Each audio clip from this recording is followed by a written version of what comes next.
Assalamualaikum warahmatullahi wabarakatuh.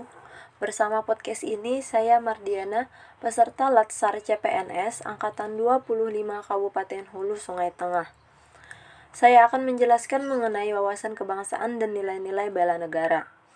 Sebagai warga negara yang cinta tanah air, wajib menguasai wawasan kebangsaan. Karena wawasan kebangsaan merupakan cara pandang bangsa Indonesia dalam mengelola kehidupan berbangsa dan bernegara yang dilandasi oleh jati diri bangsa dan kesadaran terhadap sistem nasional. Beberapa titik penting dalam sejarah bangsa Indonesia. Yang pertama, pada tanggal 20 Mei 1980-an, anak muda berkumpul di Aula Stopia. Dalam pertemuan disepakati, organisasi Budi Utomo menjadi pergerakan kebangsaan nasional pertama dan ditetapkan menjadi Hari Kebangkitan Nasional.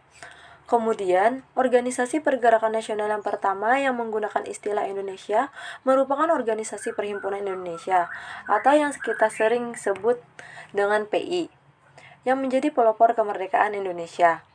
Lalu pada tanggal 2 Mei 1926 di Jakarta, diselenggarakan Kongres Pemuda I yang dihadiri beberapa wakil organisasi pemuda.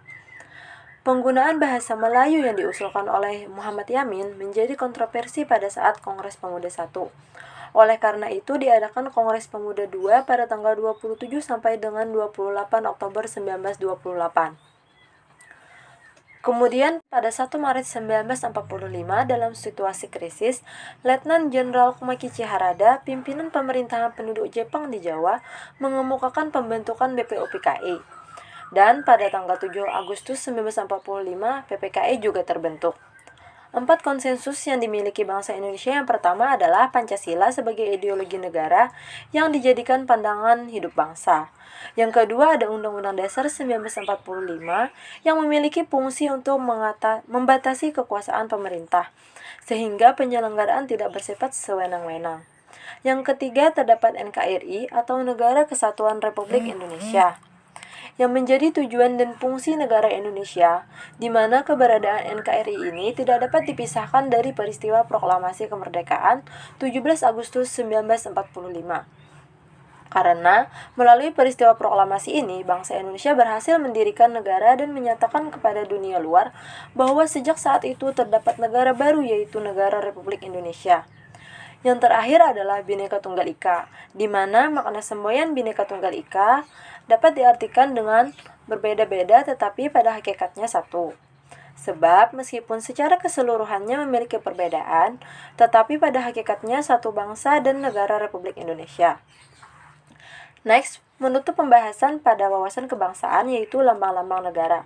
Terdapat 4 poin penting yang akan dijelaskan di podcast ini. Yang pertama, bendera.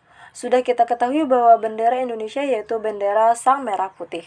Yang kedua, lambang negara yaitu Garuda Pancasila.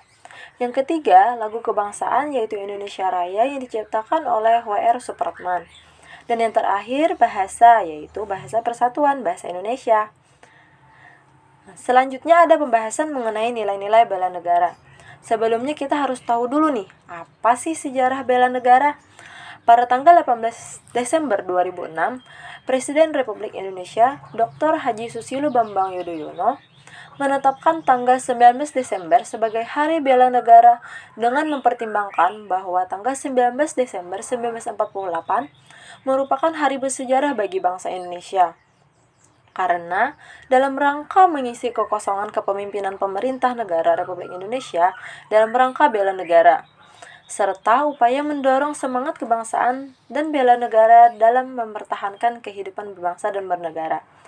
Selanjutnya, definisi nilai bela negara, yaitu tekad, sikap, dan perilaku serta tindakan warga negara secara perseorangan maupun kolektif dalam menjaga kedaulatan negara, keutuhan wilayah, dan keselamatan bangsa dan negara. Dasar hukum bela negara yaitu Pancasila dan Undang-Undang 1945, sehingga menjamin kelangsungan hidup bangsa Indonesia dan negara dari berbagai ancaman. Selanjutnya yaitu nilai dasar bela negara yang wajib kita ketahui. Yang pertama, cinta tanah air. Yang kedua, kesadaran berbangsa dan bernegara. Yang ketiga, setia pada Pancasila sebagai ideologi negara. Yang keempat, rela berkorban untuk bangsa dan negara. Yang kelima, kemampuan awal bela negara. Nah, kemudian saya tutup. Semoga informasi yang saya sampaikan bisa bermanfaat untuk teman-teman semua. Terima kasih. Wassalamualaikum warahmatullahi wabarakatuh.